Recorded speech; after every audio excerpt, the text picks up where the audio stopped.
Hello, everybody. How's it going tonight? Hey, everybody. Happy Mondays. Just gonna fix the camera a tiny bit. There we go. All right. So,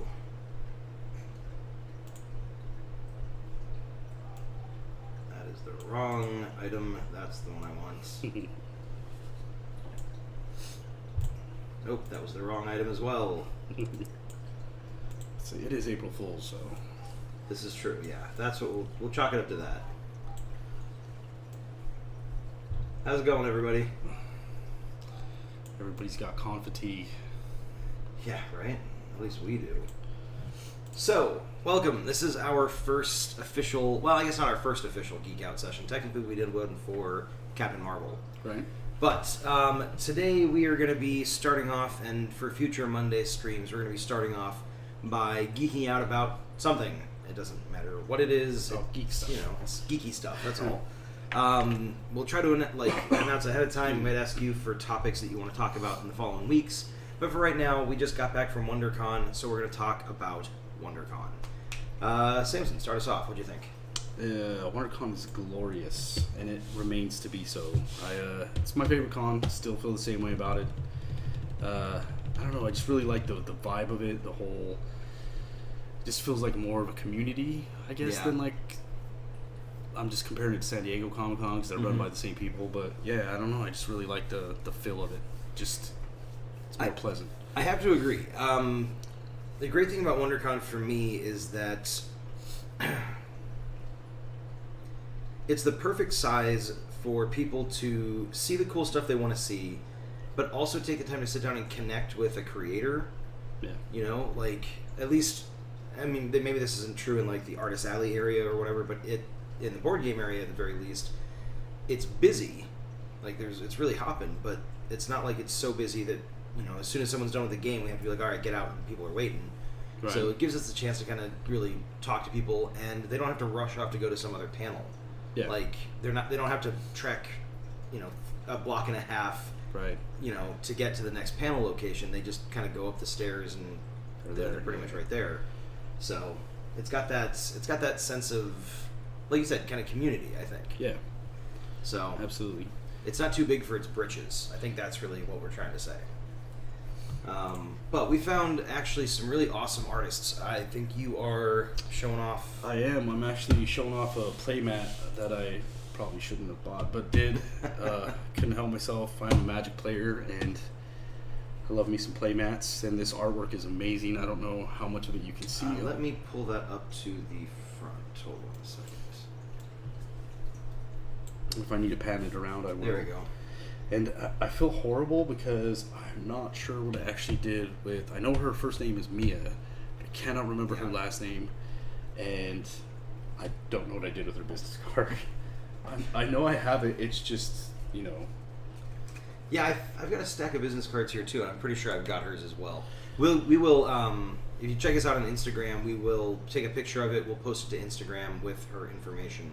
Yeah. So you can find her, because she had a lot of really great stuff. I think it was all it was Alice in Wonderland themed, but with a very different visual aesthetic than I've ever seen associated with it. Yeah. Her use of color is amazing. I mean, this playmat's beautiful.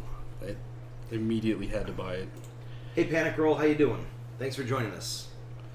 We are geeking out about WonderCon, in case you couldn't tell from our... Oh, I guess you can't tell from our little icon because it's covered up by the playmat right now. But, yeah, we're just talking about our time there, so...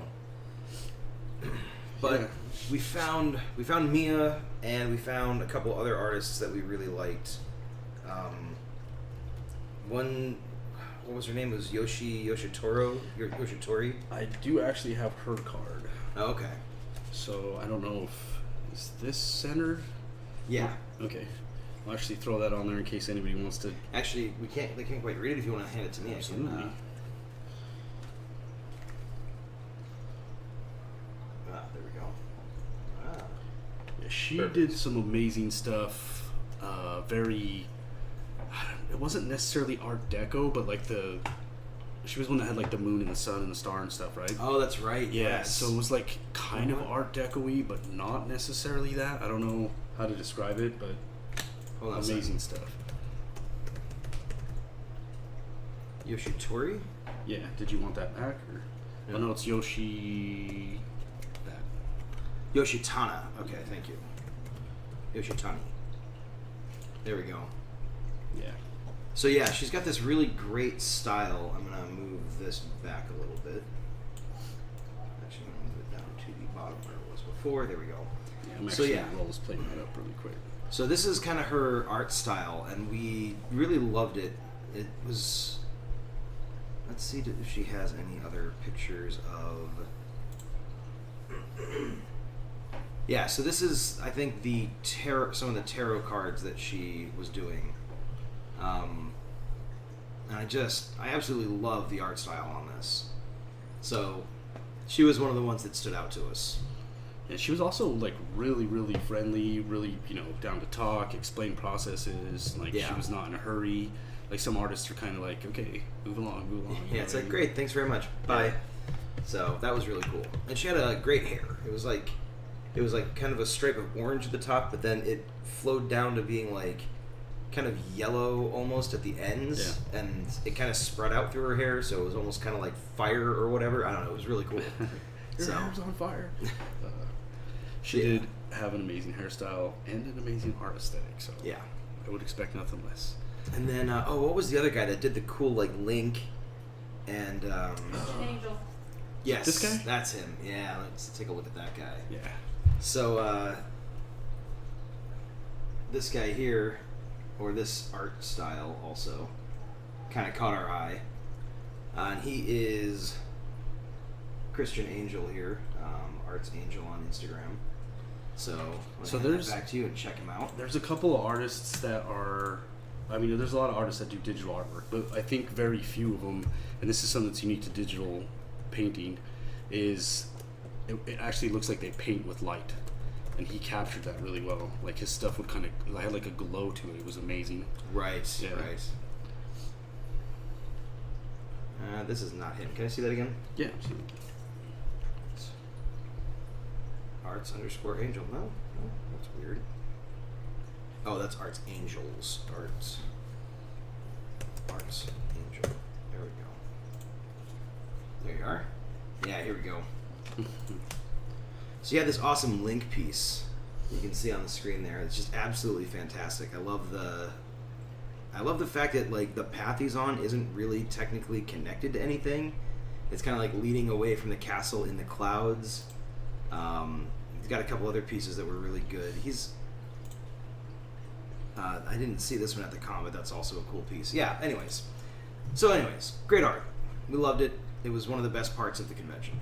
So, I don't know if you have anything else you wanted to talk about. No? All right. So Panic Girl's asking if those are watercolor. Do you happen to know? The Yoshi stuff was acrylic. That's right. And she did do some digital, but her traditional stuff was acrylic. But yes, she was acrylic. Okay. And then Angel stuff was pure digital. It was pure, really? Yeah, his stuff was digital. Wow, he did all that digitally. That's impressive. Yeah, and then Mia's stuff was acrylic as well. Okay. Yeah. Gotcha. Very cool. So it's amazing what people can accomplish with some of their different, styles and the medium. Yeah. Yeah, the mediums that they use. So that was great. We didn't get to see any panels. I didn't get to see any panels. Did you see the Masquerade? I did. I went to the Masquerade, actually. I guess that's Okay. technically a panel. How was it that? It was really good. So it started off kind of sad because the president of Comic-Con passed away this past year, so there was like a thing about that. So it was kind of started off kind of sad. But they had the same host that they have at Comic-Con, but it's normally a husband-wife duo, and they're great. But it was just the husband this time.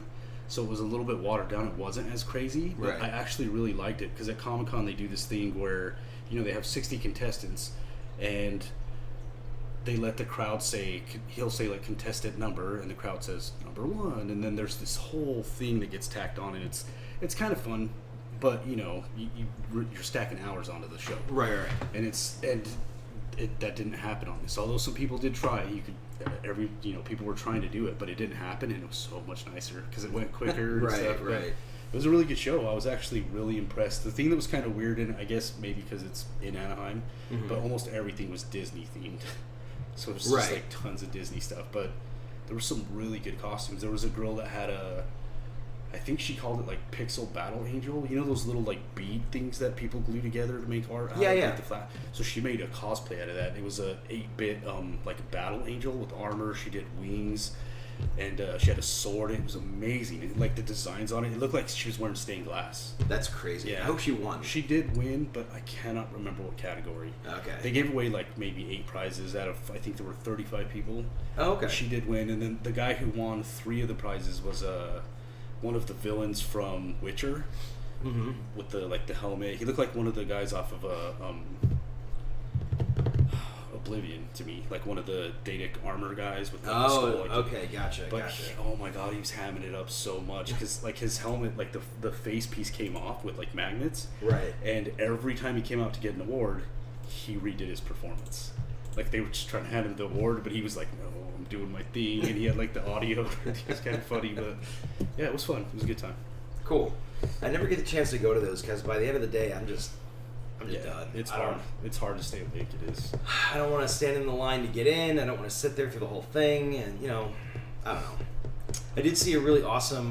There was a Lego Batman, Yes, I saw. and that. he was like the costume was huge and giant head, and even the way he walked was like because he didn't have Right. knees on the thing, so it was a Yeah. very stiff-legged walk.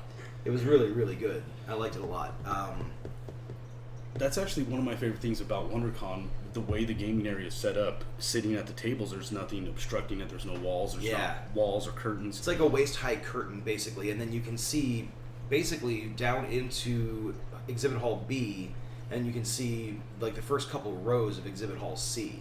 And it's like So. a costume parade. It's great. Yeah. You just Yeah. sit there and just You get to see constantly everything. get people walking by, in whatever awesome costume. I saw so there were the Power Punk girls. It was like Yeah. the 3 Powerpuff Girls plus the scientist, but they were all decked out in like torn jean jackets with spikes and mohawks and everything like that. So that was kind of cool.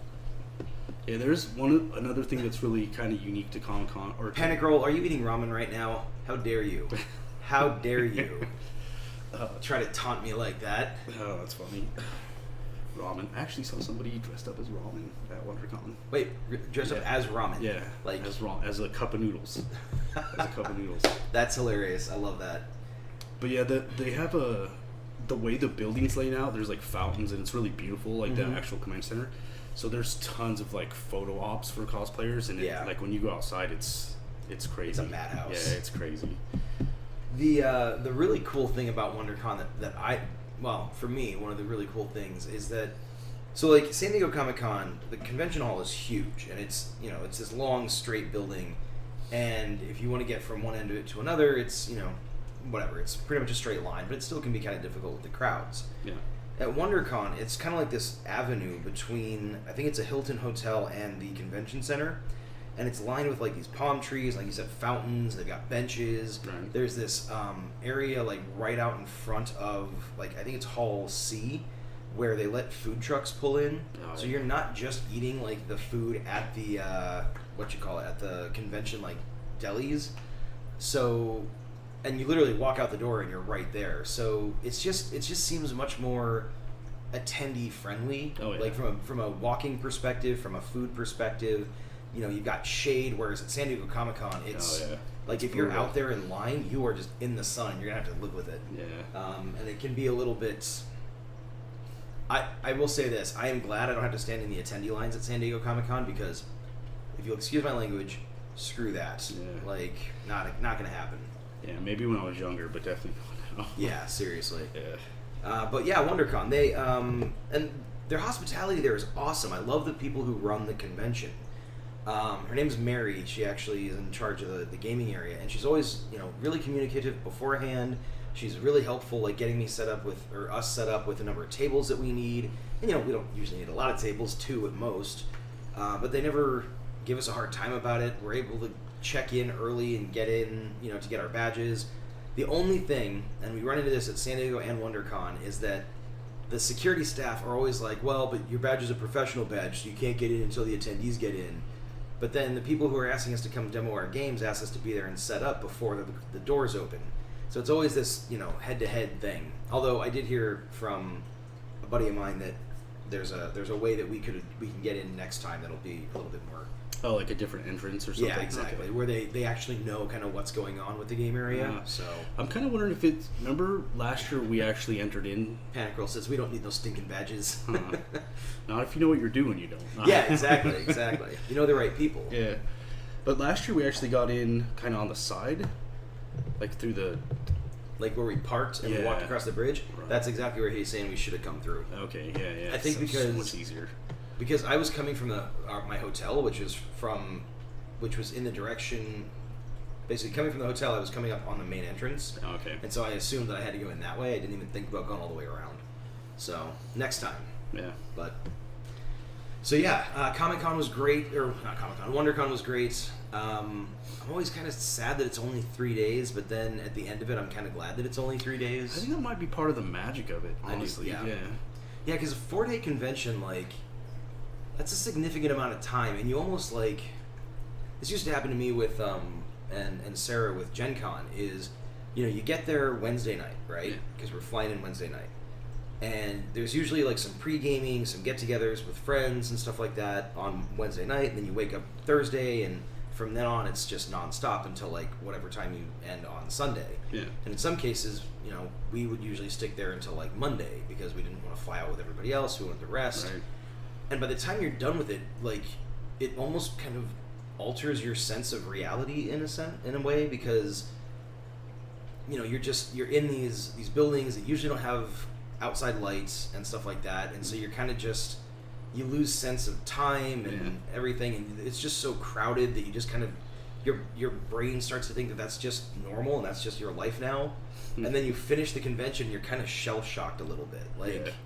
I don't know, that's my experience anyways. I don't know about anybody else. It's kind of I used to live in Vegas, and it kind of reminds me the tactics they use, where no clocks, no outside lighting. They don't know what time it is. They don't want you to know. They don't want you to. Nothing exists. Just give us your money. Exactly. And I don't think that's intentionally what they're doing, but it does. I get that same feel from it. Yeah, for sure. So, especially if you spend a lot of time in the exhibit halls. Yeah. Whew, the harsh lighting and and the crowds, and like I said, it's like a maze. You kind of just lose track of everything else that's going on. Yeah. So it's kind of weird too. I started to notice this because before, when I was younger, the only cons I would go to would be San Diego, and that would be once a year. It wasn't you know what I mean? I had time to adjust for that year. And since we've been going to cons a lot more and stuff, I've noticed that I'm having this weird, I'll see a booth that I've seen before, but it's not at this con. And it completely wrecks me directionally for a minute. Because I'm I know you, but you're not next to where you should be. It throws me off so bad. Actually, the same thing happened at WonderCon. We were Samson and I were walking through Artist Alley looking for people to do some collaboration stuff with the comic, doing guest covers and stuff like that. And we were walking past, and you pointed out an artist that we ran into at Anime Los Angeles, I think. Right. And I was like, I've never seen this woman or her art ever in my life. And then it took me a second to catch up mentally. Okay. Because of all the sort of the sensory overload of what was going on. I was like, oh no, yeah, we have seen her before. Yeah. So, what was her name? Elaine Cho? I think that's right. Cho? I want to say that too. Yeah. Another really, really great artist. She's awesome. Actually, I think next week what we might do is, we should have done this week, but next week what we'll do is we'll put together some information for all of these artists that we're talking about, and we'll make it available so you can go check them out, because I want to push people to them. Yeah. Some of them, that Christian Angel guy, already had 70,000 Instagram followers. It doesn't need our help. That's not enough though. But he needs more. He's fantastic. So, anyways, but yeah, as far as the game goes, we had a lot of good demos. I think we got about 20 people signed up for the mailing list, which is great. Yeah. A bunch of people walking by expressing interest. We got to play test Quest Inc., which is always fun. Sometimes I forget about our other games because I'm so focused on Villains and Henchmen getting out the door. But yeah, overall it was just a great opportunity to show the game off. I would say we had 1, 2, 3, 4, 5, 6, 7, 8. We had at least 8, maybe 10 people that have come by and seen the game before. Specifically come to say hi, check it out, ask how the game is doing, everything like that. That's really awesome. That's a good feeling, right? Like when they walk up and they're like, "Hey, I've been looking for you." You're like, oh, exactly. That's so awesome. Yeah. Actually, I had a moment where we were walking through the exhibit hall in the Artist Alley, and I walked past a lady who was talking to her friend, partner, whatever, and she's like, "Hey, did you still want to go check out that Villains and I missed the last word, but I could swear it sounded like henchman." She said, "Did you want to go check out that Villains and something thing?" And I was like, "Did I just run into random people in the convention talking about the game? Because if so, I just that just made my day." Right. I'm pretty sure that that's what she said, but maybe I'm just hearing things. Nah, she was talking about it. That's what happened. Yeah, exactly. But yeah, WonderCon, man. I highly recommend it if you're in Southern California or even nearby and you are looking for a comic book convention experience, kind of like San Diego Comic-Con, but you're having a hard time getting there, or it's too expensive, or you just don't want to deal with the crowds that are quite that big. WonderCon is the convention for you. It's awesome. We love it. Yeah, everything about it is better. Parking's easier. It is. You can actually park. There's a parking structure right behind the convention center. You can park there, and once the convention hall is open, you can just walk across the bridge right into the convention hall. And it doesn't, you don't have to give them your firstborn. It's only $15 to park. It's great. Yeah, exactly. Like San Diego, I swear you gotta hand over a kidney and limb. Plus the badge prices. San Diego Comic-Con is $275 for a 4-day badge. This is $80, I think. It might even be $65. It's something like that. I'm not saying this to brag. We usually get our badges comped because we're doing the game demos, so I'm not sure exactly, but I know it's way more reasonable in San Diego Comic-Con. Oh yeah. So. Oh, Casher apparently said that she was walking through WonderCon and actually did hear someone talking about Villains and Henchmen. That's awesome. Nice. Yeah. We're gonna start recording these moments. Cheeky Ellie, how's it going? Thanks very much for joining.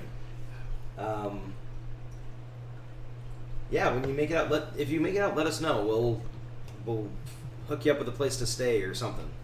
And Gasher says for the parking, make sure you get there early, and there's no in and out privileges, which is kind of true of most parking garages, I think. But it's still, I always think it kind of sucks. It's like, yeah.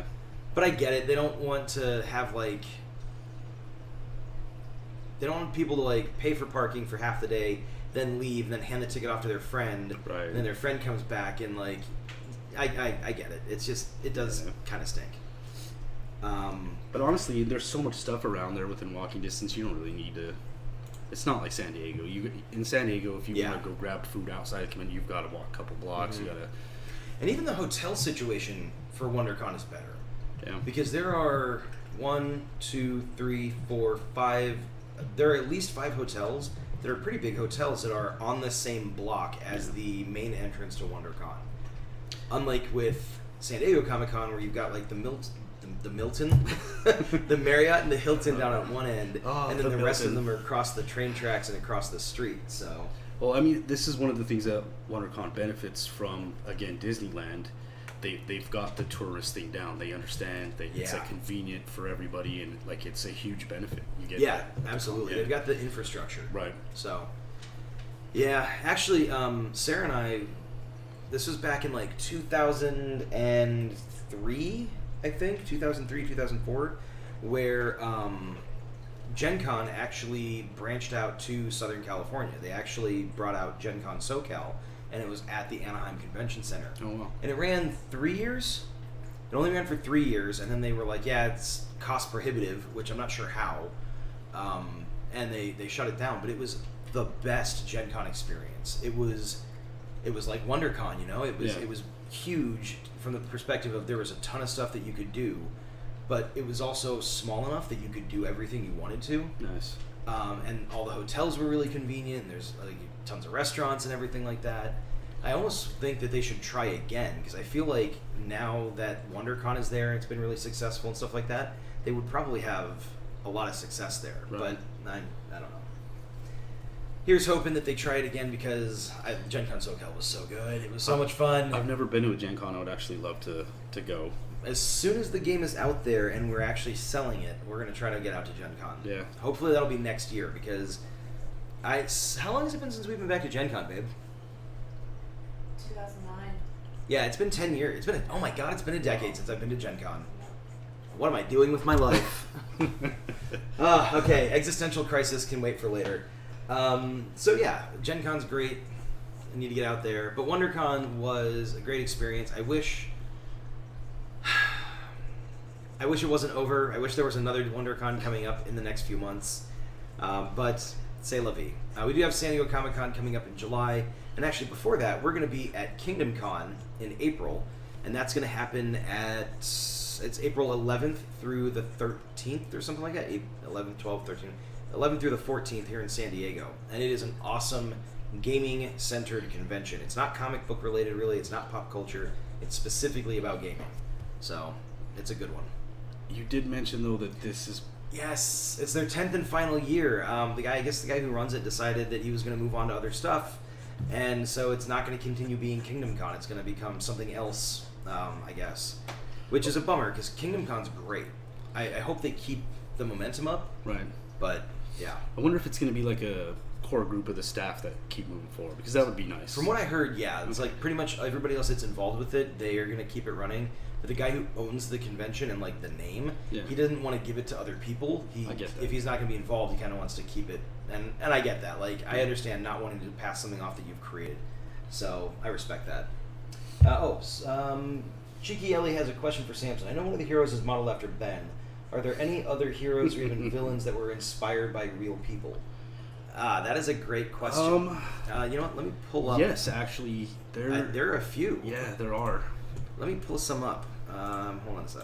That is not the window that I want. So let's see here. Kind of wish we had pictures of everybody too. I know, right?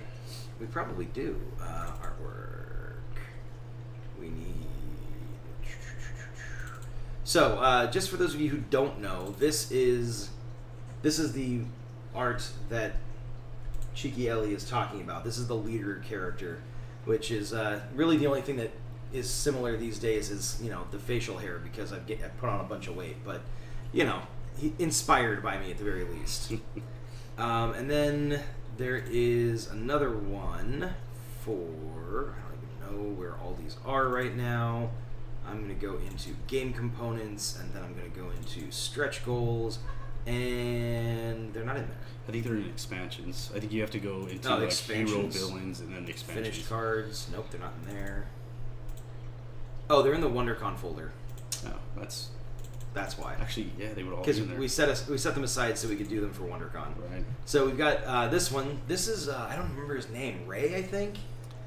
He won a contest. We did a charity thing for, I think it was Extra Life, a couple years ago. Yeah. And basically the person who donated the most was going to get drawn into the game. And so this is what we came up with. He's the Nemesis. And I love the card art. I love the rusty gauntlets and the exposed brain. It's very classic, comic book villain stuff. Yeah, he didn't give me too much direction. I was trying to get more out of him personality-wise so I can kind of incorporate that. Right. But he was kind of just make me a villain. That's all I want. Yeah, he specifically wanted to be a villain. Yeah. So that was pretty cool. We've got our longtime fan and now friend Nick, who is the protege. He actually won a contest to design his own hero and be drawn in as that character. Saw him at WonderCon. Yeah, he was at WonderCon, and then actually our other buddy Drew, he and Nick kind of found the game at the same time. He also won. They both submitted for that contest, and we liked their characters' concepts enough that we decided they tied, and we gave them both the prize. So this is our buddy Drew. Something that's pretty cool with Drew, I was talking to him, he actually, because he cosplays like a steampunk type thing, and that's kind of what I kind of based his character off of loosely. Mm-hmm. And he actually likes some of the design elements in the card art. He's actually customizing his cosplay to match it. Oh, that's awesome. Yeah, so it's pretty cool. That's great. To see it. We're going to have to, once he gets that costume done, we're going to have to take a side-by-side. Right. So, And then the last one that we've got is our Metavolver hero. So this is based on a guy named Colin. He's a guy that we met as we were prepping for San Diego Comic-Con last year. He actually does a fan, YouTube film series called Reverse Flash Origins that's really popular. It's actually got a lot of views and a lot of followers. And so he has this superhero concept that he came up with years ago, and he's been wanting to see it kind of brought to life. So we're working with him on that. We're first bringing him into the game, and then actually the next origin story comic that we write on stream is going to be for this character. So we're hoping that he's going to be able to join us for that and kind of give his thoughts, give his input, kind of chat with us. So keep an eye out for that, because I think that's going to be a lot of fun. Yeah. All right. Let's see. Panic Roll says inspiring leader. Thank you. The card art is very inspiring. I can agree with that. Cheeky Ellie says Ray is now immortalized in villain form. He didn't want to stifle your muse. Yeah, it's always good. And I try to do the same thing with Samson. Hey, this is the concept. I don't want to tell me it has to be blue, it has to be gold, and there has to be whatever. No one wants to do that. Kashra asks Cheeky Ellie if what she would want to be portrayed as, hero or villain. Same as Panic Roll. Good question. What would you be? Cheeky Ellie says, I think I'd like to have a mirror ability that either returns damage action or reverses the effect of a hero's action/power. I can see that. Yeah, actually, I've toyed around with a similar mechanic to that. Yeah. It's a little bit tricky to institute, but I don't think it's impossible. We haven't delved into some of that damage reflection just yet, but we do have some things in the works for some expansion powers that toy with the idea. But as far as what I would want to be portrayed as, a hero, obviously. The heroes are the good guys. They're the ones who save the day. Villain. God. So much a villain. We've talked about this before on the stream, I think. I would be the guy on the power dampener card. In prison. Guy in the power dampeners card. Do we have that one ready yet? It's one of the event cards, yeah. Oh, yeah. Okay, so here's the card art that Samson's talking about. I'm the one everybody's busting out. Henchman artwork.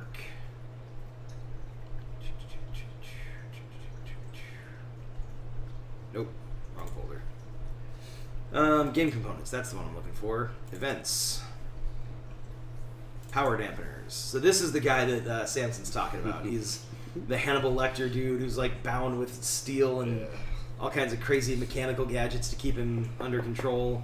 So, let's see. Gee, says a villainous. I know you are, but what am I? That's got older sibling written all over it. Kasher, I don't know if I would have a preference between a hero or a villain. Maybe a sharpshooter or some sort of mechanic. Cheeky Alex says I'd definitely come out of the gate as the villain. Yeah, and then you'd become a hero, right? Nuh-uh. No, I know you too well. You just be the villain.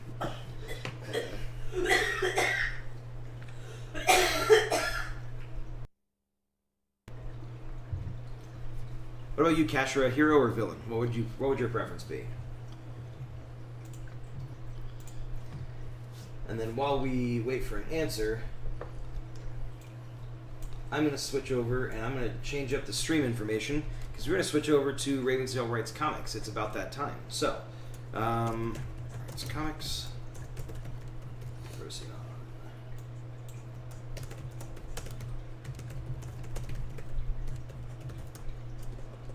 I can spell, I promise.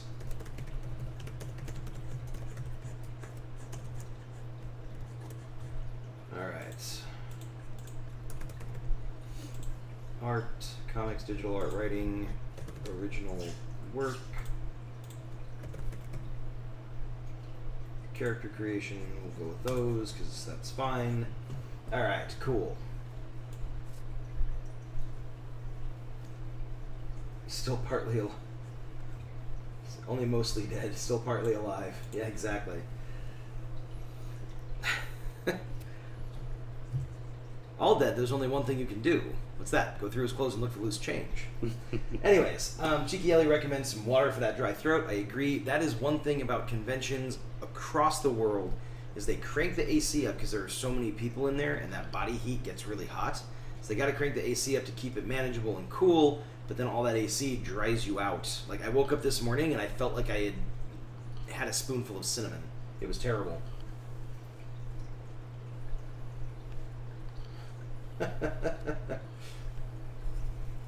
Ellie says that I called it, she's the big sister that my younger siblings flee from. Alright. Well, your fearsome reputation notwithstanding, thank you very much for being here. Alright, I need to zoom in on this so people can see it. I need to reposition this just a little bit so people can see it. Oh, come on. There we go. Is this still centered, or? Yeah, that's actually pretty much perfect. So, although I may zoom in on that really quickly just so everybody can see what's up. Give me 1 sec.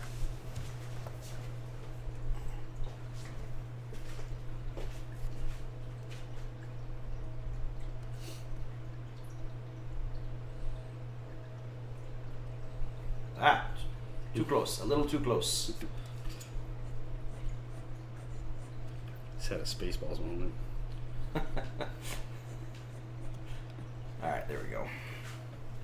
That's centered, so you should be all set.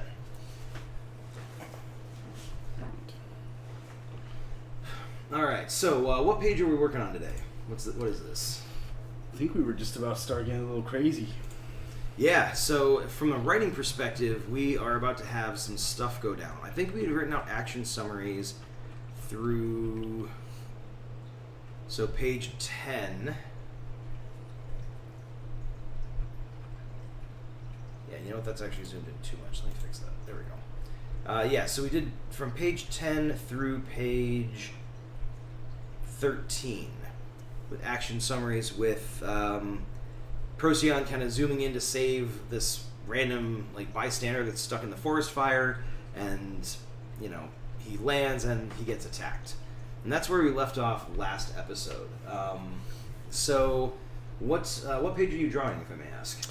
This is actually page 2. I'm a little behind on my penciling because I was doing stuff for WonderCon and trying to get some other stuff done, but I should be able to get through these quick, and I'm hoping next week to have at least one completed full page for everybody to check out. Nice. Completed is in pencil and inked. Okay. Not colored yet, but... Awesome. Yeah, so you can kind of see that he is... we've got... Page 2 is where you can kind of see the comet. You know, Commander Rockwell, Arthur's father, is outside the shuttle, and yeah, so that's that first panel that you see right there at the top. And then as we go, you'll get to see it transform into a full page. Now you have reference to that page. You're good, right? Yeah, I'm good. Okay, cool. So do we want to let's do panel descriptions and dialogue for pages 9 through 13 at least. So how many panels is this? 1, 2, 3, 4, 5 panels. You change the description of that. I know some of the more banal aspects of us doing this kind of get tedious, but they're important. You know, we got to make sure we keep ourselves organized, keep ourselves on track. So that's what we're aiming for. Well, I mean, get involved, people. Help out. Yeah, seriously, chat while I'm doing all these little things like, you know, extending the number of pages and stuff like that. Feel free to chime in. All right. I don't think we need any dialogue for those Zoom panels on page 9, so I'm just going to take out the dialogue lines. Actually, I don't think we even needed any dialogue on that. I think we had talked about that last time. Because it's mostly supposed to be about him like kind of being stressed out and showing all the things that are happening at the same time. Right. And then, you know, page 10 is where the dialogue is going to kick in. All right, that's cool. I like that. All right, so panel 1. I don't necessarily want to do a flashback within a flashback. Just because... Yeah. Inception. Yeah. We've gone too deep. Now we're in limbo. So instead, I think what we're going to do is... So, this is going to be a little bit different than the way I usually write a page. I'm actually going to start with the dialogue because we mentioned that the dialogue for this panel or for this page is going to be important for him, kind of getting into the action, and I want the dialogue to be paced out accordingly, and so I'll do the panel descriptions to kind of match that. So, slightly different approach than I usually take.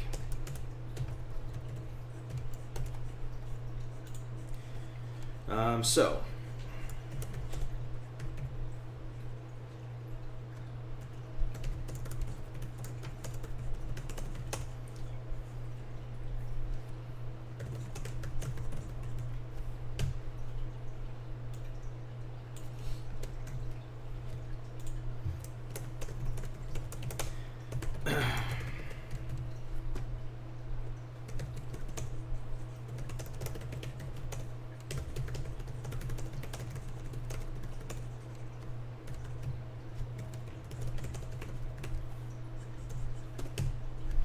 So he says, and for those of you who don't know, the idea here is that Procyon is kind of telling a story about how he became a hero to another group of heroes that he's just meeting kind of for the first time and teaming up with. Sort of like, us forming, an Avengers or a Justice League or whatever.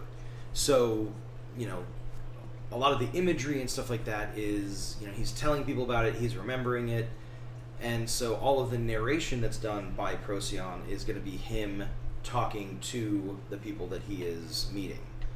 So that's kind of the vibe we're going for. So he starts off saying, "My mom did search and rescue for over 2 decades. Search and rescue with the Air Force for over 2 decades. By the time I dawned of the Procyon identity, she had already saved hundreds of people."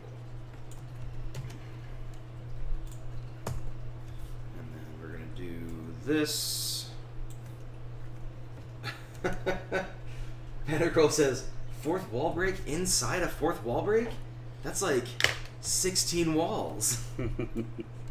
Deadpool. I gotta be honest, I am thrilled with the way that those movies have turned out. Are you worried at all about Marvel owning them now? I'm not, because one of the things that Marvel is really good at is recognizing when things work. Yeah. Right. Like, and they've done a good job of kind of taking chances and having them pay off with their own movies. I don't think there's any. They're not taking a chance with the Deadpool movies. Sure, they're going to be rated R, but that's fine. Yeah. Everybody's going to go into the third movie now knowing that they're rated R. Yeah. I don't think there's any problem with it. Well, I mean, they also did the whole, what was it, Once Upon a Christmas or whatever, where it was like the second movie but not rated R. That's right. It was PG-13. Yeah. It was kind of toned down. Yeah. So I mean, I could see him doing something like that again. Shiki Ellie says Deadpool should take over the cameos from Stan Lee in the future Marvel films. That's a great idea, actually. Part of me really likes that, but I think they would all have to be post-credits scenes. You couldn't do it in the middle of a movie like Endgame because it would ruin the immersion in the movie. Like, I guess if you were going for like a funny moment, right. But then you'd have to try to shoehorn that into every movie. I think it'd be better as an end credit scene, but you'd have to have the mustache, the bowl cut, and the glasses over the Deadpool mask. That would be fantastic. Yeah.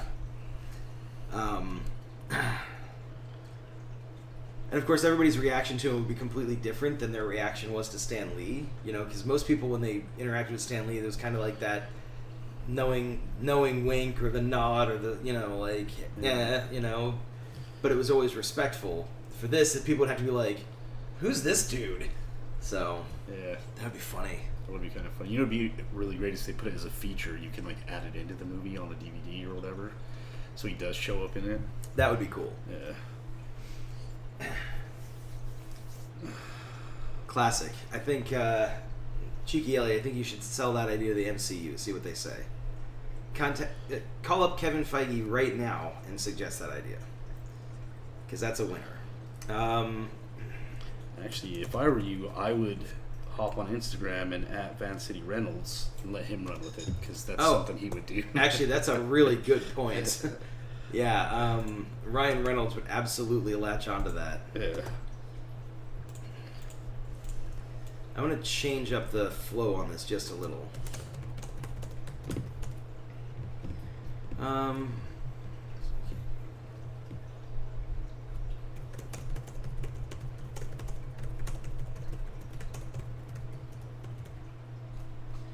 Asked her once how she knew who to save.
All right, so he says, my mom did search and rescue with the Air Force for over 2 decades. By the time I donned the Procyon identity, she had already saved hundreds of people.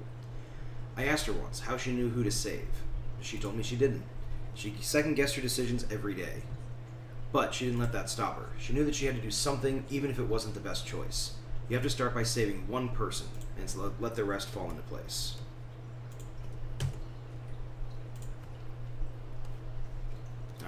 So I like that. I think that kind of gets the point across. And now I can go back and I can do the panels. I think 3 panels is probably enough for this. The previous pages, 2 pages prior was 3 panels. But that's okay. I'm not going to let it bother me. Totally letting it bother me. It's fine. It's fine. It's cool. Alright, so... let's see. He snaps out of his moment of hesitation, races to save the family cowering near an RV. Okay. So.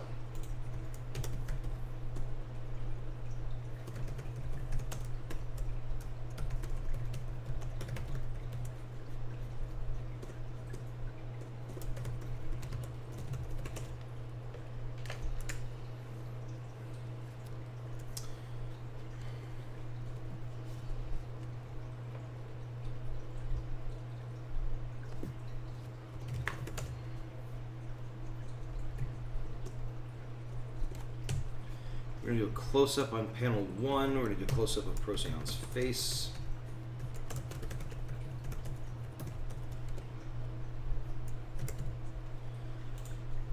He kind of like goes from being hesitant and kind of afraid to kind of like resolute. You know, his expression changes and he's ready to dive into action.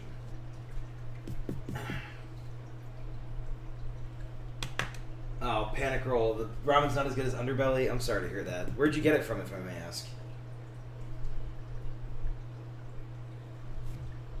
Yeah, I can... Cheeky Ellie. Yeah, my obsession does take hold. Panic roll. I don't dislike 3-panel pages. I actually agree with you that larger panels can be really good. But it's the kind of thing where I don't want too many pages in a row to have the same number of panels. Because even if they're laid out differently, like if the panels are different shapes, different sizes and stuff like that, I feel like it lulls the reader into a sense of not complacency, not boredom, but somewhere kind of in there. Yeah, you're not... I think, like, composition-wise, even if you are, again, altering the panel size and stuff, the eye will get tired of seeing, like, the repetitive pattern of 3. Yeah. So you're, like, looking at a triangle pattern. No matter how you arrange it, it'll be a triangle. And that, after a while, the eye will get tired and they'll lose interest. Yeah. That's just, like, a visual thing. So definitely Okay. I'm not really sure exactly what the term is for it. Being an artist, I should know, but yeah, you got to keep the eye moving to keep it interesting. That's Absolutely. Hold on a second. Hold on a second, folks. I'm going to fix the focus on that camera. This guy? Yeah. Yeah, I'm actually going to switch to pen here in a minute, so that might help a little bit too. Just try and get it, that I don't smear it all off. I think that's better. Let's see. Let me find out.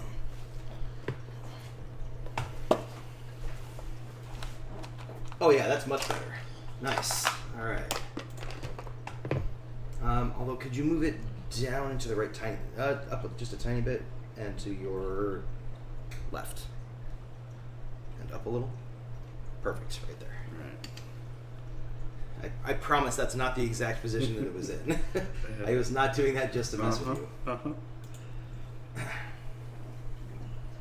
Oh, Panic Roll, you have a ramen place near your house? Even if that's not better than, even if the ramen itself isn't better than Underbelly, having one that close is still something I'm very jealous of. Yeah, it is a win. Taka Sushi Bar and Grill. Okay. Well, I'll have to check it out if I'm ever in that area. Cheeky Alley, it looks better? Awesome, thank you. I think my wife may have sabotaged me by putting the camera on manual zoom or manual focus last time she used it. So it's literally next door to your place, dude. Like, that's actually worse, dude. Smelling ramen all day, like that's all Yeah. you want to eat. Oh, that would be horrible. Yep. Man, it's probably for the best I don't live right near a ramen place. Actually, when I was growing up, I lived right next to an Italian restaurant, and it was the only good restaurant. Well, no, I should take that back, because there was actually a couple other good restaurants in town, but it was the only good Italian place in town. And I worked there, and it was literally right next door to my house. And dude, I ate so much pizza and so many calzones and so many, what was it called? It was it was something Allegino. I don't know. It was fantastic, but it was terrible for my health. The chicken Allegino. Thank you, Ellie. Yes. The chicken Allegino. It was fantastic. It was like this rosé sauce with a chicken breast and mozzarella cheese and a big old slice of tomato on top, and it was the best thing in the world. Anyways, sorry. Yeah, we're all just hungry now. Focus. So it was a double-edged heaven there, Kashura, because it was tasty food, but again, not great for the old health. This place is terrible. We're gonna end up with mercury poisoning. Mercury poisoning? Why? Because of the fish? Yeah, they're doing it wrong. Yeah, if there's mercury in the ramen, there's a problem. Alright, so, panel 2.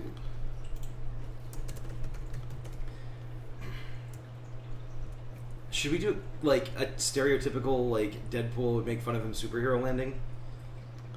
Yeah, why not? Alright. Why not?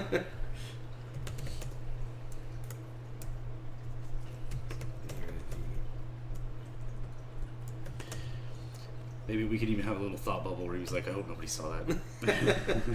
Lands near the family with the RV. He lands in a classic superhero landing.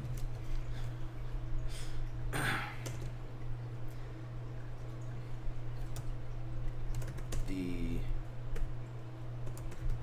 RV is in the middle of a clearing. The family is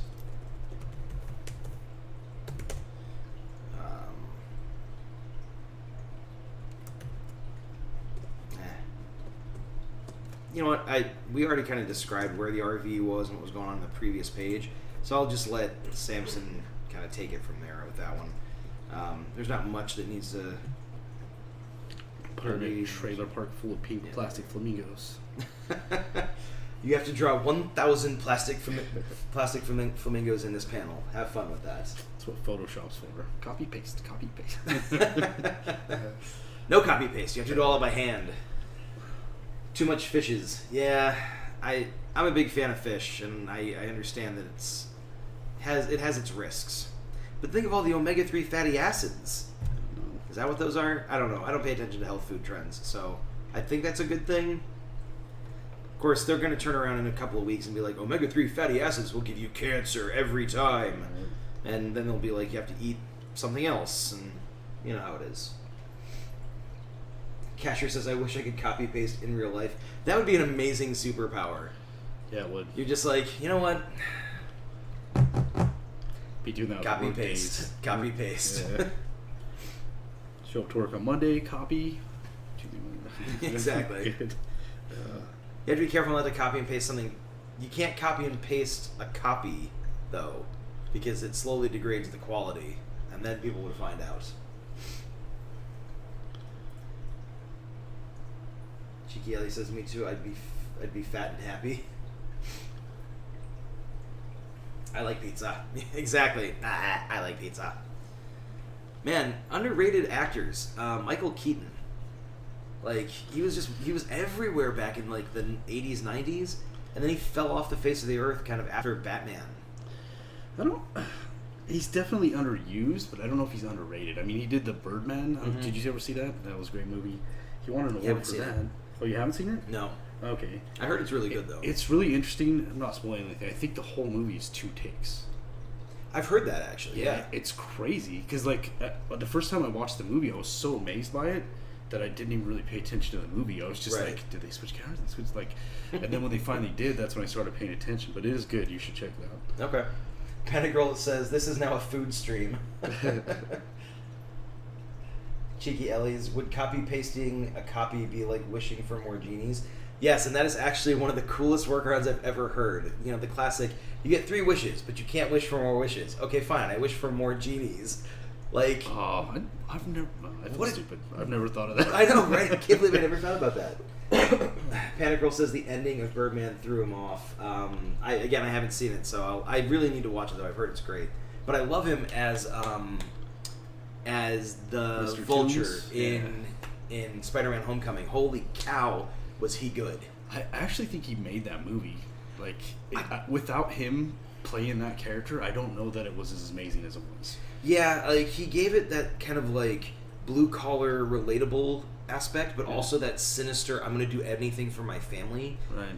Like, almost like, what's his name? Walter White from Breaking Bad. Like, that level of crazy that comes out of, like, an otherwise normal, everyday person. Yeah. Not crazy, but, like, that level of ruthlessness that comes out of an everyday person. And I agree. I think that's true of any hero, though, right? Like, you remember heroes as much for the villains that they face as much as the hero themselves. Like, if a hero faces a lackluster, forgettable villain, you kind of forget the hero because the dynamic isn't there. Right. I think that's what's important, and I think the movie nailed that with, like, his performance and the dynamic against Tom Holland as Spider-Man. I think was perfect. But that reveal was amazing. Spoilers. Sorry, guys.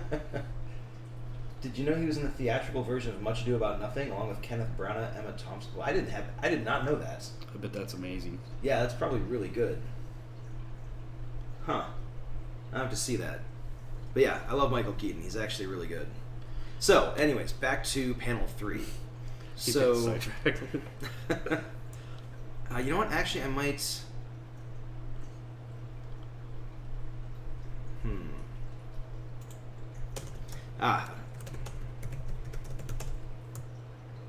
Is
Actually, I'm gonna change the way I did that. So, Procyon lifts the RV overhead.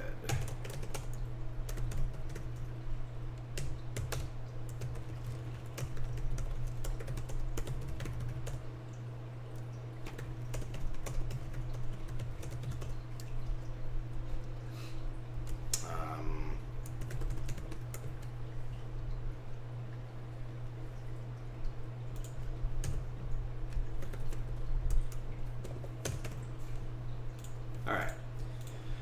So I didn't quite like the way that I had that described earlier. So basically he lands, you can see like a man and a woman kind of pushing the rest of the family to get inside the RV, and then it is going to jump right to Procyon lifting the RV overhead with the family watching what's going on.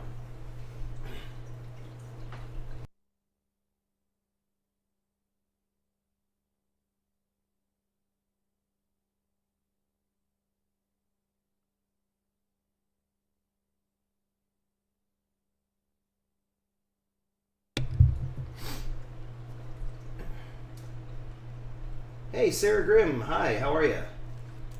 Hey. Sorry about that. Missed your chat for a second there. Thanks very much for tuning in. Hopefully you are going to enjoy what you see and what you hear. We're talking about our comic book. We're writing our new hero, Procyon, who is, cosmically powered, fly, super strength, lots of other stuff too, but that's more explanation than is easy to fit into a 5-second soundbite. So he lifts the RV overhead. The family is like they're all pressing their faces against the glass, like looking at the flames, looking at him, kind of freaked out. And then we'll leave the rest up to the audience's imagination.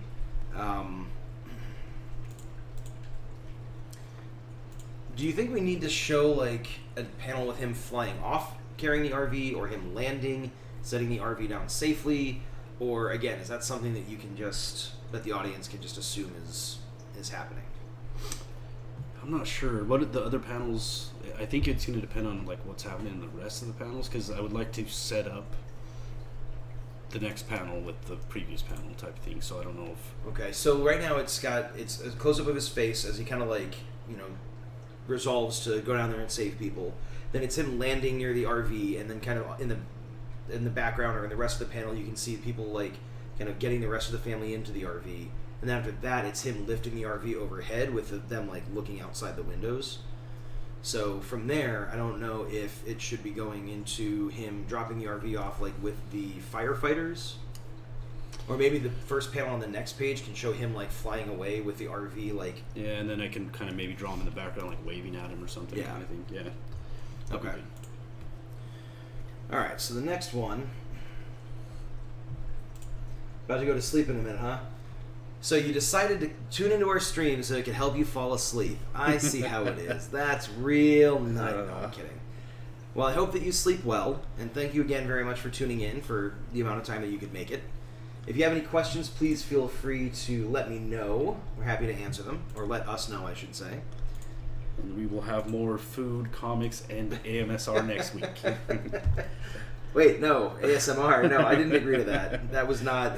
No, we'll have to talk about that. I mean, if we're putting people to sleep. Those ASMR videos, man, I do not understand them. Yeah, I don't have that ability to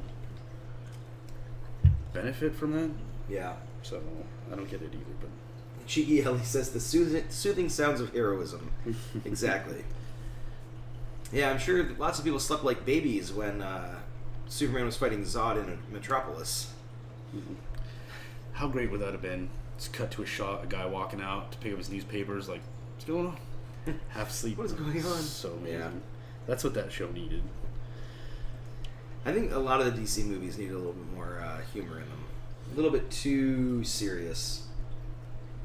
Casher says the ASMR videos bug me so much.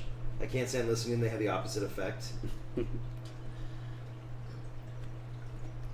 Oh, I see. You're about to go to sleep. You're going to go to bed after the stream. Awesome. Well, thanks for tuning in. I really appreciate it. If I may ask, where'd you hear from us? How'd you find us? All right. So, panel 1.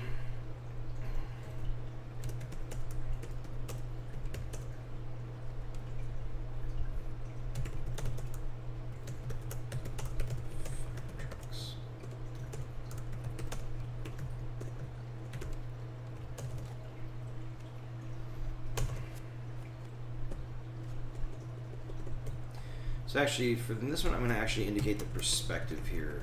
So the perspective on this is going to be from aerial view, of a wide shot. So the RV is near a ring of fire trucks. A group of firefighters are rushing toward the RV and the injured. Oops. And the injured family. One of the rescued family members is looking up, shielding their eyes, and waving to Procyon. Alright, I like that. So, the previous page ends with him lifting it up. The next one starts with, like, the RV clearly safe with a group of firefighters, and people are rushing forward, and one of them is kind of looking up and waving to Procyon. Although you don't see Procyon in the shot in this case. So I think that's good. I think that establishes that they were saved, and he's moving on to go to the next thing. Oh, Sarah Grimm says, I just randomly came to your stream. It looked interested, and here I am. Awesome. Thank you very much. We hope that you are thoroughly entertained. I can't promise that, but I hope. Yay for random encounters. Yeah, it's a wild Sarah Grimm appears. Kashra recently found out I have misphonia, so that would make sense. Misphonia? I don't know anything about that. Please explain. I was going to say extrapolate, and that's not the right word. Please expound.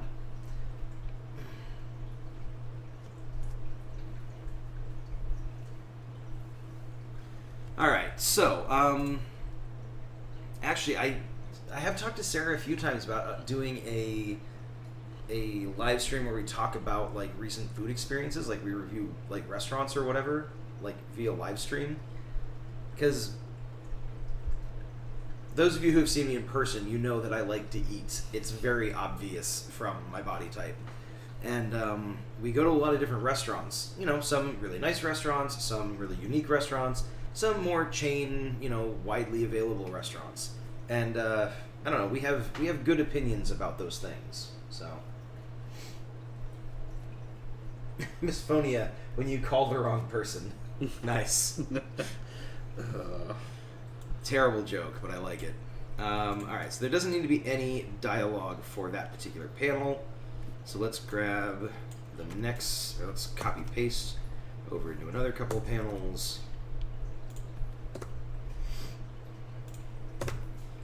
And then get rid of the text, Then I can get rid of the dialogue line. There we go. Alright. So this next page, he is rushing off to help a pair of mountain climbers that got stuck descending a mountain. There's thick smoke, they're coughing. The trees immediately below them are like engulfed in flames, so the flames are kind of reaching up almost towards them.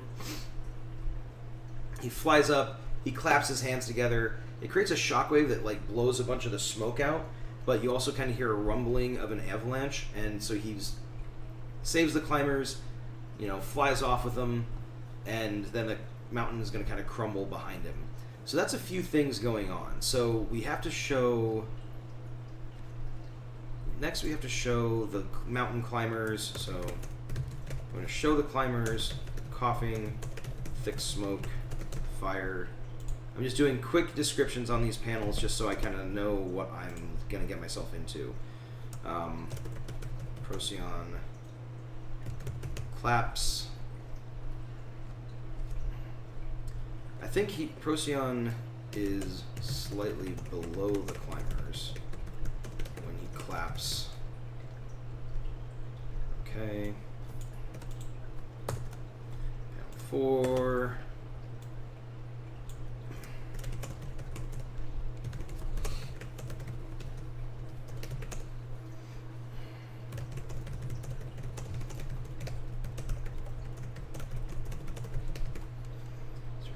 Rumble. And then finally, Procyon.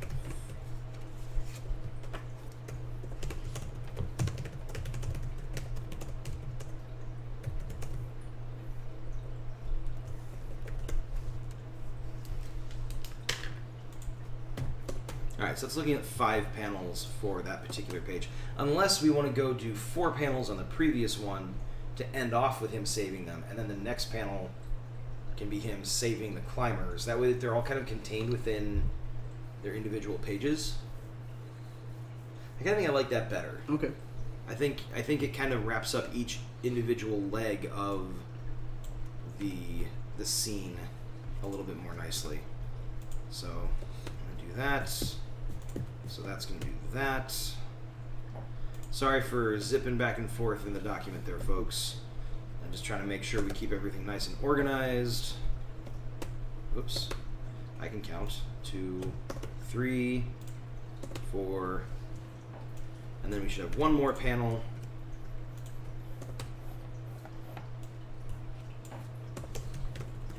Lowers the climbers into the waiting arms of the firefighters. Alright, there we go. So, it gives us a general idea as to what each of the panels is going to be. Let's see. Cheeky Ellie says eating is my favorite of the survival-based activities. I have no idea where that came from, but that's awesome. Miss Phonia, literally hatred of sound. Certain noises make me instantly angry or on edge or squick me out. Ellie says I can relate to that. I hate the sound of kissing when the microphone is too close. Like someone smacking their lips or snorting. Have to actually walk away or my brain short circuits. Snorting when they laugh. Apparently that's okay for Kashiro. Sarah, does a vegetarian werewolf make sense? I asked because I am a vegetarian and also had some inspiration to write a character that is like a foil of some sort. I think a vegetarian werewolf is a great idea. Yeah.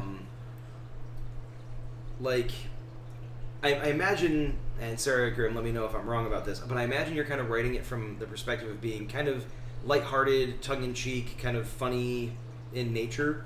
And I think that's a good one. Like, yeah. The question is when they are werewolfing out, are they aware of the fact that they're eating, or that, that they are a vegetarian? Do they totally lose themselves? Like, defining the level of kind of self-control, self-awareness, and sentience that they have when they're a werewolf, I think is key to that particular, like, internal dynamic for the character. Yeah. I really like that. That's actually a really good, like, dilemma for a werewolf. Like, I don't know if you've ever seen Interview with the Vampire, but he has to find alternate ways other than humans to feed himself, and it was always an interesting dynamic. Right. So the werewolf, you could have so much fun with that. Yeah. That's really good. I like that a lot. Sarah, I guess it could make a lot of sense depending on the context and challenges they face. Yeah. Cashier says, you're the Beyond Burger target market. Apparently there's this burger that was made in Sweden or something like that called the Beyond Burger. They have that at Carl's, right? Maybe they do. I don't know. Yeah. But we were just watching a video about it the other day, and it actually has like beetroot in it, so that when you cut it or bite into it, it looks like it bleeds a little. Oh, really? But it's got a bunch of different ingredients to kind of help with like the texture and the flavor and stuff like that. It's supposed to be like an exact mimic, right? Yeah, so the people that we've seen have said that it's not an exact mimic, but they said it's the best one that they've ever tried. And these are people who hate like vegetarian replacement patties. Right.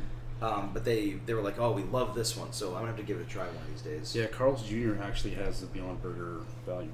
I haven't tried it. Yeah. I know they have it. I don't know if it's the same one, but it's named the same thing. So right. Imagine there's some kind of copyright thing there. Ellie says that you could take the kind of body horror perspective if you wanted it to be more serious and scary, and I can agree with that. Like, it's one thing to be like, if you've got a werewolf, if taking it from the perspective of like werewolf movies, the werewolf changes and they go and they kill people or whatever, and they wake up and they've killed all these people. It's slightly different if you actually take the time to establish like the vegetarian thing and like the personality, not wanting to hurt animals, etc., and then like if they werewolf out and then they kind of wake up halfway through eating something, like that's got some good like drama and kind of horror elements and psychological stuff going on. So you could do some stuff with that for sure. Yeah, it'd be really interesting doing like the comics really focused on the character going back and making amends from the guilt. Right. Like, yeah, that would be great. Yeah, I can see that. Panic Girl asks if you do commission work. Yeah. You can get hold of me on my IG. It's at sourmuse or sour_muse. Just DM me. We'll figure it out. Make it work. You can also just message us here on Twitch, and we can get you the contact information if that works. Yeah. Sarah Grimm says, yes, I intended to write something humorous yet traumatic for young adult to mature audience. Okay. Yeah, I think you could do something with that. Like I said, if you... Okay, so, great inspiration for this is a show called Being Human. BEING space human. But watch the UK version, not the US version. I'm not saying the US version is bad, I've never seen it. But in the UK version, the werewolf character there is, like... I think you would find a lot of inspiration from him for what you're trying to do. He's not vegetarian, but he's very much like ashamed of what he is. He doesn't want to hurt people. He's constantly going to great lengths to try to avoid it. And so I think that there's a lot of good material and kind of mannerisms and stuff that you could take from that show for your character. So I recommend checking it out. Again, Being Human, UK version. Yeah, there's a little bit of that too. Also, just maybe you want to check out. It's not the greatest, but Penny Dreadful. There's a werewolf character in there that we started watching that. We could not get into it. Yeah, it's not. I haven't made it through either, but I mean, there is some of that with the werewolf character. So, but okay. It's definitely not the angle you're playing. I like yours a lot better. So. Yeah, I like that. Panic Girl says, I need to talk to you. Oh, Cheeky Ellie says, I'll say if the US version is bad. Okay, I won't watch it then, because I know that the UK version was great. Yeah, the werewolf actor played in the Baskerville episode of BBC Sherlock. He was very good. Yeah, he's in the UK version. He's kind of a very mousy guy, and he's got this very like high pitched voice and he speaks really quickly, almost like frenetically. Yeah. So he comes across as not neurotic, but very, just like very I don't know, nervous and submissive. And you see him kind of change over the course of the first couple seasons, and it's really well done. I like him a lot. Yeah. So actually, I have a story about I don't know the actor's name. I'm not gonna get too crazy about it, but the guy who played the American version, I actually ran into him at a con. Oh yeah. I talked to him. He's a jerk. Oh man. He's a jerk. See, that's the worst. Yeah. Like, I get that celebrities are people too, and they're not all going to be happy-go-lucky people. But if you're at a convention, you're there to like talk to fans to kind of, let's be honest, you're marketing yourself at that point. You're trying to grow your own brand. Well, to be fair, he was actually shopping with his girlfriend, and I'm not really somebody that gets like kind of starstruck, and there would be like specific cases where it would happen, but it was definitely not for any actor I've ever seen. And I was just like, hey man, like seen your work, whatever kind of thing, and he was just like, leave me alone, dude, like kind of really kind of, and I was like, fair enough. I just walked off. And do you mind moving to the right just a little bit? Me or the paper? The paper. Okay. There you go. Perfect.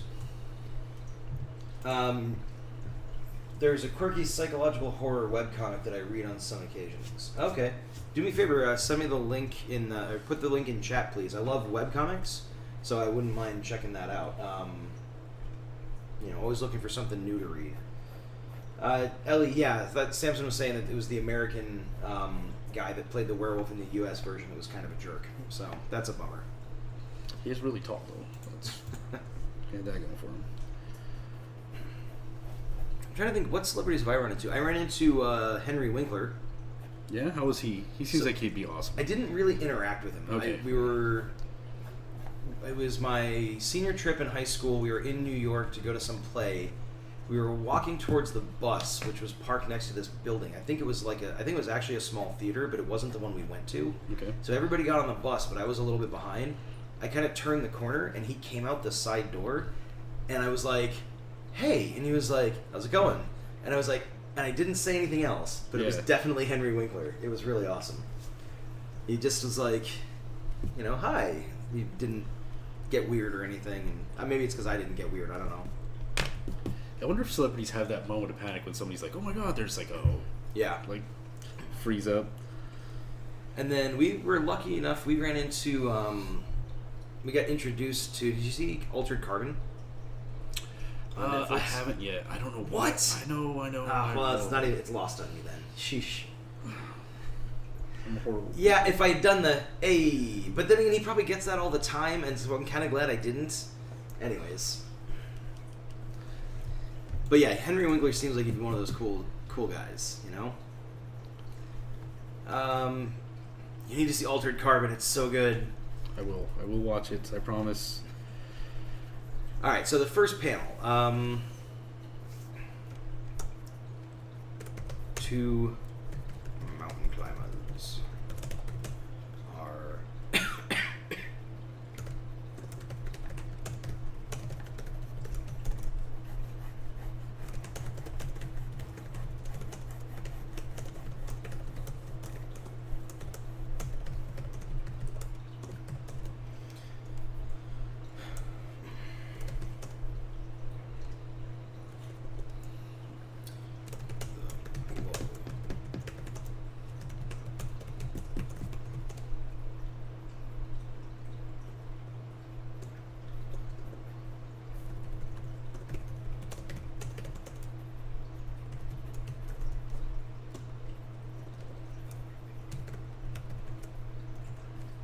Cliff face is not one word. We talked about that last time. It was too many F's. Cheeky Ellie apparently did the finger guns to Henry Winkler, and it was awesome. So, Casher says I've met a number of celebs. Sadly, about half were arrogant jerks. I think, if I remember correctly, Casher, you mentioned you met what was the guy from Kung Fu? David Carradine? David Carradine, and apparently he's a jackass. Or was. I think he's passed away now. It kind of seems like he would be. Oh, he committed suicide? Well, that's unfortunate. But, I mean, it doesn't change the fact that he treated people like jerks, so I guess, you know. Yeah. Oh, Cheeky Ellie saw Altered Carbon. She did not give finger guns to Henry Winkler, so that's alright. Oh, okay. Yeah, Altered Carbon was a really, really good one on Netflix. I recommend it. Are they still only have one season, right? Or is there two? Just the one season right now, but they are working on a second one. Yeah, I need to hurry up because that's a lot of catching up to do. Gotcha. 2 seasons. But yeah, Ellie, we actually, Sarah and I ran into or were introduced to the guy who played the federal agent that was hunting down the main character in Altered Carbon. The guy that put him in the weird mind prison and tried to interrogate him towards the end. And he's one of those dudes that even in person at a convention looks like he pulls off the scary thing really well. Wait, so. Was this the gentleman we met at Palm Springs? Oh, that's right, you were there. Yeah, it was him. Okay, all right. Yeah, I forgot that you were there with us. I feel even worse now because I knew him, I recognized him, but I was just like, hey, you're awesome. But he's been in other stuff, but that's the one that I know him from most recently. I'm a horrible person. Let's see. Panic Girl says I met 0 celebrities save for one I grew up with who wasn't a jerk when I knew him.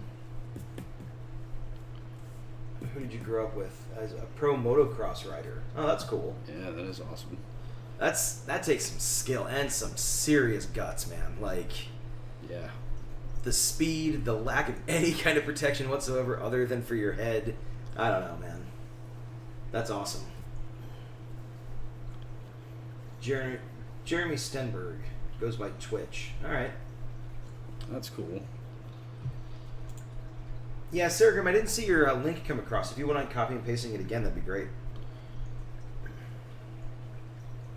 Yeah, go rewatch the season. When you see the guy that's again, I say federal, which is not the right word, but he's the federal agent that's tracking him down. He's a soldier or something like that. He's a colonel, I think. That's the guy I'm talking about. Oh, disclaimer, it's an archive, don't know what page you... That's cool. I'm always happy to start at the beginning. I don't mind. Alright, so. Mountain climbers.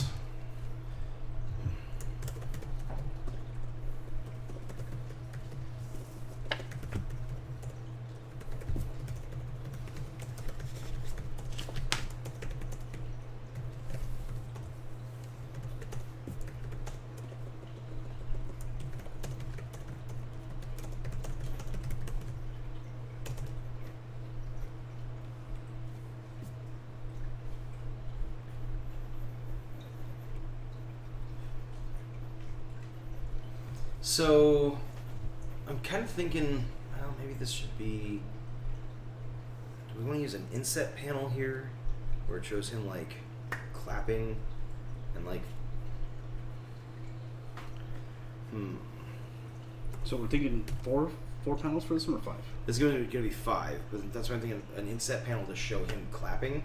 Yeah. Like, because he kind of positions himself below the climbers, above the fire, and then he claps, and then the next panel is the smoke kind of cleared out with the rocks kind of starting to rumble. Yeah, I think...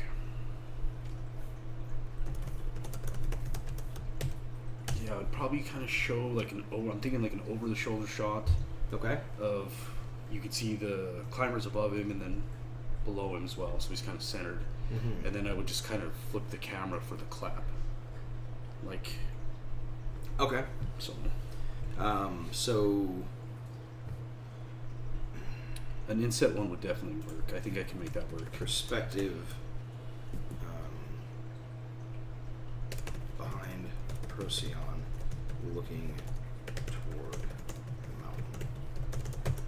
And then Procyon position. Okay, so inset panel, so reverse perspective.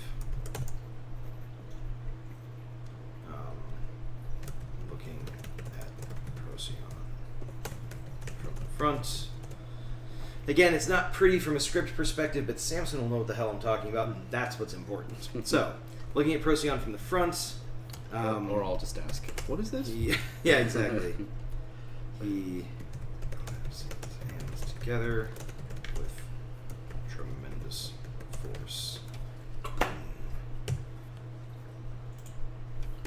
Oops. Alright. Alrighty, so. Oh yeah, thank you very much for the for sharing that, Sarah Grimm. I appreciate it. It's called How to Be a Werewolf. Awesome. I'm gonna check that out. Always good to have something new to read. Let's see. What time is it? It is 8:33. Time? Yeah, it's about that time. So, you know, we managed to do panel descriptions and dialogue for page 10. We got general panel descriptions for page 11, and a couple panels kind of actually described out. So I think that's probably a good stopping point for tonight. Actually didn't get quite as much done as I had hoped on the writing, but that's okay. We don't have to. We're not in a rush. Had a lot of fun tonight. Thanks for participating, everybody. It was great. Yeah, thanks very much for the chatting. It definitely makes the time go by a little bit faster. Don't get quite as much done, but I think it's just a better stream when there are people talking, so we really appreciate it.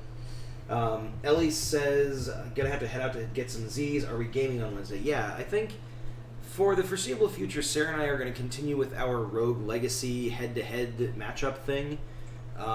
Every once in a while, I'll sprinkle in some Apex Legends, and if I'm lucky, I will pick up a copy of Sekiro: Shadows Die Twice, and I'll start streaming that on Wednesdays. Actually, I might do that instead of Apex. I don't know. There's a story to Sekiro, so if I only stream it on Wednesdays, then I either have to wait a week to play it, or you're missing a lot of stuff in between that. I don't know. I'll figure it out. Just make different save files. Whoa, we suddenly shot up to 10 viewers. Hey, everybody, how's it going? Hey. Thanks for tuning in. Maybe we stay on. Yeah, I think we'll stick around for just a few more minutes, and we'll continue off with this page at least. Yeah.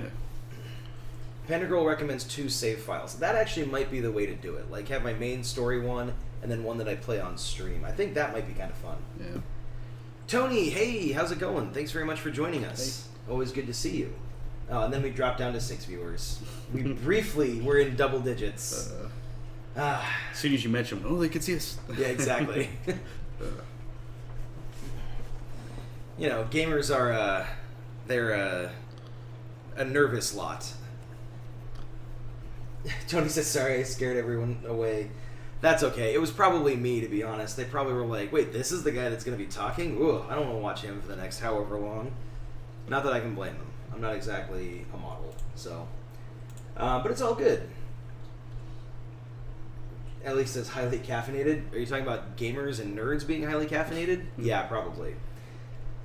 Actually, someone was telling me that the the most Twitch viewers are like 10-year-old kids, and Really? they will click through different streams and leave them a lot. So Yeah. I guess that might be true. Panic Girl says we're fickle creatures. Yeah, absolutely.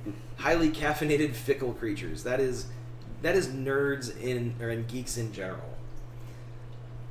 So yeah, well, let's go ahead and let's keep going. I will say that for any of you who are watching who are not currently following us, we are 3 followers off of our first 50 follower. Let me start that over again. We are 3 followers off of our raffle cutoff. So once we hit 50 followers, we're going to do a raffle of some art that Samson has shown on the stream in the past, as well as some other little swag items. So we'll talk about that more later. But if you follow and you chat, you'll automatically get entered into the contest. So remember to do that. But let's see here. So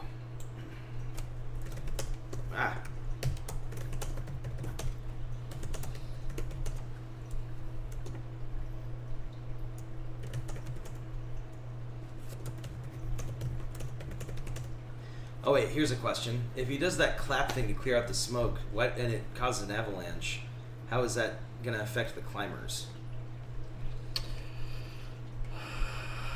What if he claps long ways to kind of push the directional force? So he's not going up or down, he's going straight across. Would that change anything? I have no idea. Just roll with this. How Maybe, would this work? Maybe he kind of does like a barbarian shout type thing or something. Yeah, maybe instead of Or- like blowing, maybe he just shouts and like the force of it. But I don't know if that really. How do we want to They're do still this? on the wall, right? That's Yeah. the tricky part. Well, maybe that's... Or maybe like so maybe he claps and it's a sudden burst of sound, but it also is like, it forces the air to move and blows the smoke out of the way.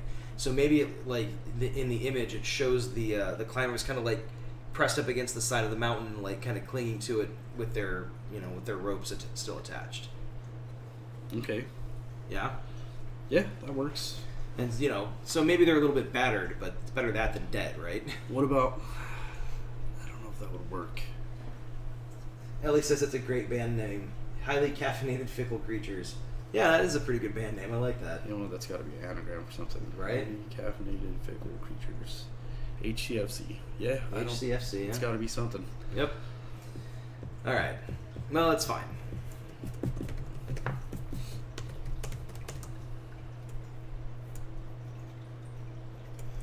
Who are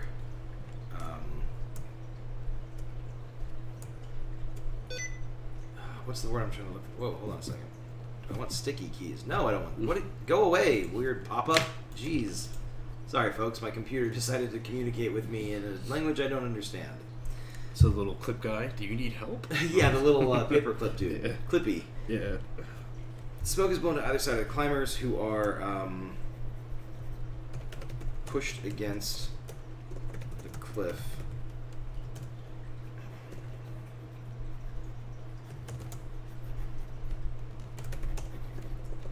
An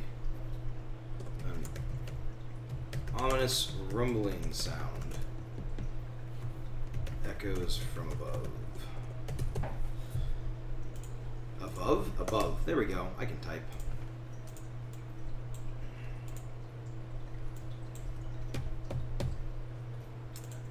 I may come back in and add dialogue into these sections later, but for right now I don't think it's strictly necessary. Just because he's not really talking to anybody, and I don't think we need to necessarily have him narrating the entire time.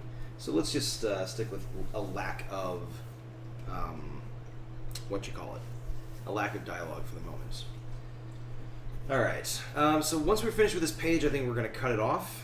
And we've only got a couple panels to describe at this point. So, Procyon flies away as the mountain. Alright.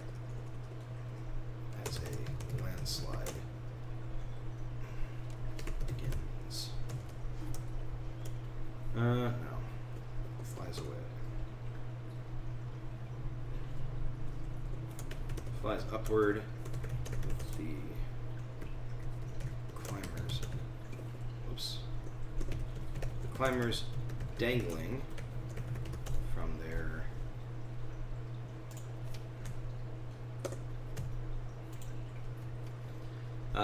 what do they call it? Just ropes? From their harnesses? Yeah, harnesses, that's probably better. I'm trying to remember, the little clips have like a certain... I think the clips are called carabiners, aren't they? Yeah, okay, that's what it is.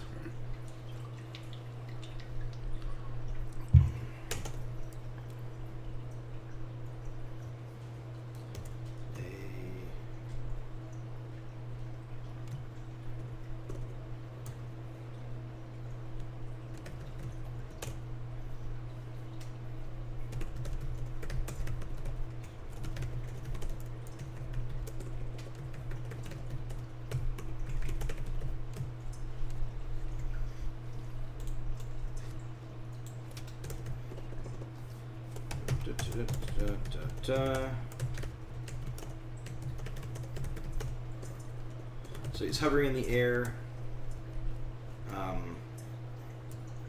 lowering the climbers by their ropes to the waiting arms of a team of firefighters. Firefighters is one word, Ben. You think you would have figured that out by now.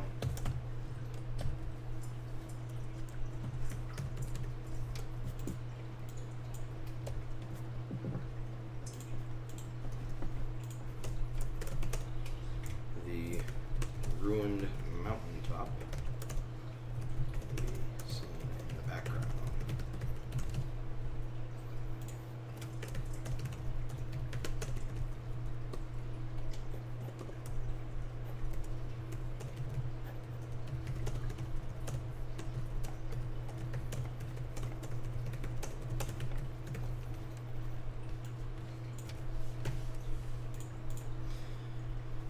All right.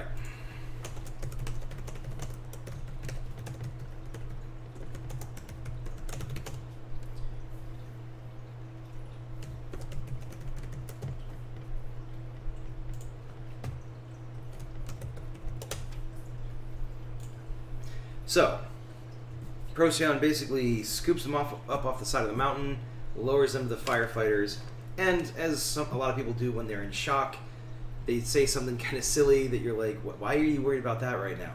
So one of the climbers is like, oh man, now we'll never get to say we reached the summit because the mountains just collapsed behind them. But, you know, I think that's fair. Alright, so that's page 11 done and dusted. We've got the mountain climbers, the avalanche, them being saved. We're good to go. So, Tony says, going to lurk while I get some work done. Well done on the work tonight. Thanks very much. I appreciate it. And thanks for joining us. Hi, Ayla. Oh, come here. Come on. Come on. Yeah, hi, sweetie. And it wouldn't be a stream without a cat joining us in some capacity. Hi. Although, I'm not going to argue with it, because Ayla... For a long time, she was, she was affectionate, but she didn't really seek out the opportunities to, cuddle with people. And in the last month or two, she's actually started, sleeping on our feet. She's started sitting on our laps. She likes to sit on the bench with me when I'm doing my streams. So I will never argue with her coming and getting all friendly. Because she's so cute. Yeah, guest appearance. Sadly, she's not ready to appear on camera just yet, but I'm sure Ollie at some point will decide to join us. I think he did one of our previous streams. He was walking back and forth in front of my camera. Take it over. Yeah. It's my stream now. All right. But that's 2 pages fully written out. So that's pretty good progress for the night. Let's check in with what Samson's working on real quick. Where's the one you started the night off with? So this is page 2. Okay. Wow, that really pre-centered. Yeah, actually, you move it to your right just a tiny bit. Sure. Right there. Yeah, perfect. Okay. So we got the first panel here. We have Commander Rockwell outside of the shuttle. You can see the comet in the background, Earth. And just for reference, this is page 1. I don't know if you can see that, but you can see him approaching the shuttle.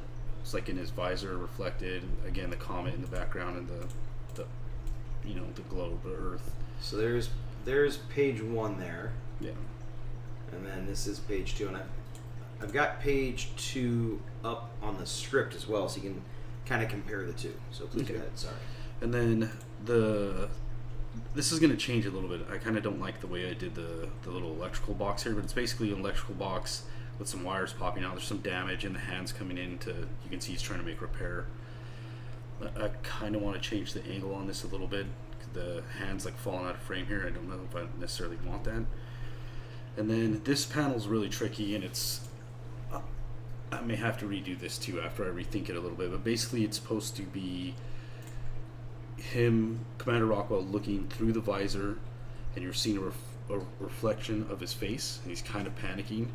And it probably doesn't read very well because it's messy, but I can understand it. So basically, he's got his right hand here, and there's 2 of those, and then 2 of his left hand. So he's kind of doing like the weird, like tracer thing. Yeah, like after images. Right. So he's kind of having a little bit of a panic, and this would be like the rim of the helmet with the lights on the inside. And hey, look, I'm back. Basically, what I was trying to pull off, and I'm not sure that it's going to read very well, but if you can see this circle around his eye, that's kind of the comet getting closer. So like this whole part right here will be like the comet, but his face is going to be reflected on it.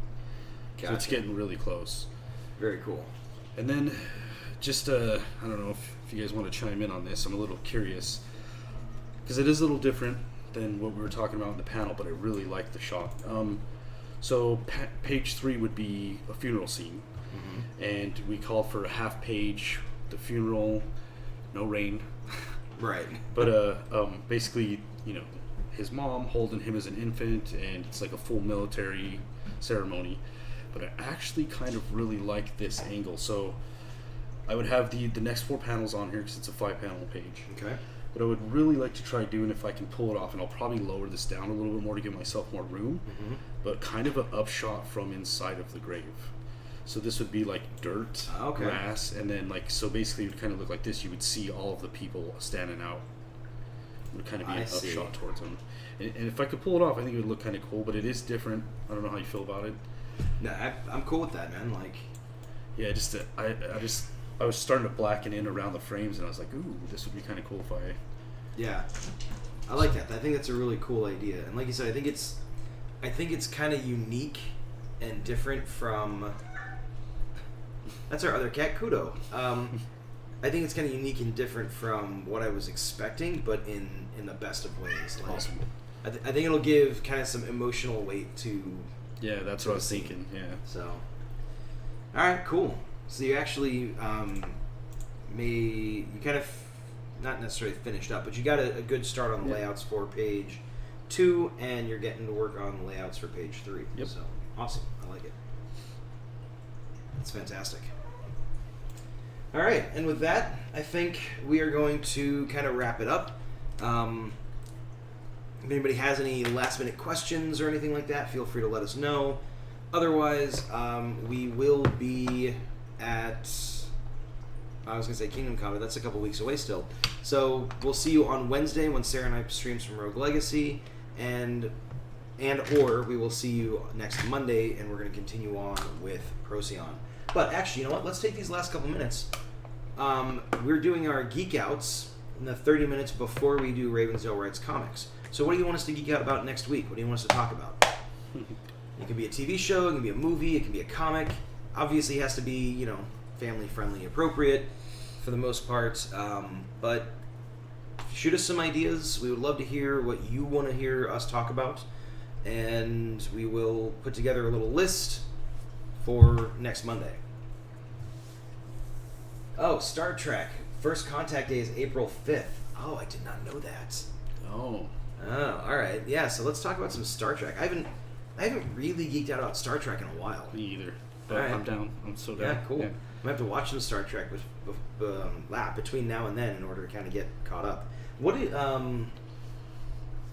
do people recommend Star Trek is it Discovery? Is that what it's called? The new one, yeah, I Yeah. think it is, yeah. Do people recommend that? I think it's on CBS All Access, which I don't have. Right. But if it's really good, I might be willing to buy it for a month and just Somebody catch told me up. you can get the first month free. Oh, So- well, there you go. Yeah, because I'm actually considering doing that as well. I haven't seen any of those, so. Tony says I don't have All Access. Panic Girl says I love it. Okay. So that's a good... Casher recommends The Expanse. Samson hasn't watched that, though, and I've watched all 3 seasons, so we can't geek out about The Expanse just yet. I mean, it's on Netflix, right? The Expanse. No, The Expanse is on Amazon Prime Video. Is it come with Prime? Yeah. Yep. I mean, I can see what I could do in a week. Yeah, I mean, if you want to watch Yeah. a few episodes of that, we can talk. Let's. Here's this. How about we do sci-fi next week? Like next Monday, we'll talk sci-fi. Whether it's The Expanse or Star Trek or Star Wars, we'll talk about things like that. And hopefully, all tune in. Let us know your thoughts, your favorite characters, stuff like that. So we will plan for that next Monday. Yeah, sounds good.